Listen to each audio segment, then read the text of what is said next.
Kamĩtĩ ĩrĩa ĩrakinyanĩria kũrutithio wĩra kwa riboti ya NADCO na ũiguano wa kĩama kĩa ODM na UDA yuma na gĩathĩ na komishoni ya gũthaitĩra ihoto cia ũmũndũ KNHCR kabirũ gakĩrongoreria ũrĩa andũ arĩa magũrĩrĩe mĩrũrũngano-inĩ mekwambĩrĩria kũrĩhwo. Kamĩtĩ ĩno ĩrauga andũ arĩa mena cira wa wagarari wa ihoto ciao ona kana andũ ao marĩ na thikũ 21 cia kwandĩkithia cira. Kile ambacho tunangojea sasa ni list ya watu ambayo hawakuwa wameripoti pahali popote. Citizens na NGOs na civil society organizations ambao wako na list ya watu ambao walidhulumiwa 2017, 2024, 2025.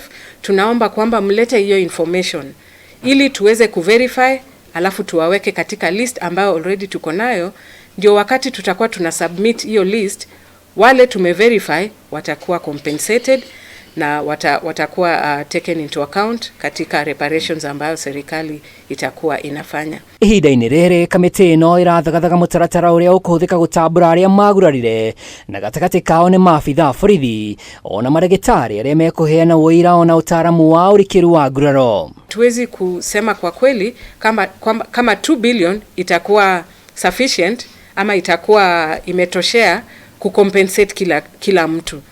Wakati tutamaliza kutengeneza hiyo list na tujue ni injuries ya watu wangapi walikufa, watu wangapi walivunjika ama waliumia, na ile quantum ama kiwango ambao tutakuwa tuna propose, hapo ndio tutajua kama 2 billion is enough ama haijatoshea.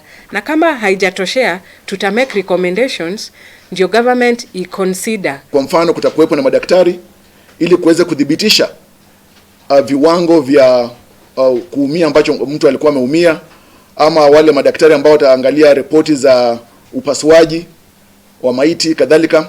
Kwa hivyo kutakuwepo na kikao cha tume ambayo itakuwa ni jumuishi ya washikadau mbalimbali ili kuhakikisha kwamba hakuna mwasiriwa yeyote ambaye ataachwa nje. Nona gũkĩrĩ ũguo ateti nĩ macukĩirwo gũthagathaga ũrĩa mangĩona kanya ga gũthoga mĩhang'o ĩno megune kĩũteti rĩu kamĩtĩ ĩno ĩkĩmahe mũkana. Kabla ya miezi 3 ijayo swala la kulipa fidia litakuwa limeanza. Sisi kama kamati pamoja na tume tumeweza kutoa shinikizo haswa kwa wanasiasa kwamba kusikuwepo na mwingiliano katika masuala ya kupeana fidia hii, ili kwamba mwingiliano wa kisiasa usije ukakosesha swala la kutaka kupata haki kwa wale ambao ni waasiriwa ambao wangepata kwamba swala hili la kuwa waasiriwa liweze kuzikwa kwenye kaburi la sahau. Gũkĩrĩ ũguo kamĩtĩ ĩno nĩ ĩheanĩte mwĩhoko wa gũtigĩrĩra watho wa kũramata mĩrũrũngano nĩ wakinyanĩra mbunge-inĩ, watho ũrĩa ũkũheana mĩhaka ya mathaa nĩkũ na nĩkũ gũtabatie gwĩkĩrwo mĩrũrũngano. And one of the issues that has come up that we need to ideally address is whether we need to develop parameters for demonstrations in terms of time within which people can demonstrate, in terms of places where people can demonstrate, in terms of where demonstrators should ideally not go to, and this is not a new thing. Mũigana wa bilioni 2 nĩcio mbeca iria ikũhũthĩka kũrĩha arĩa mahutirio nĩ hathara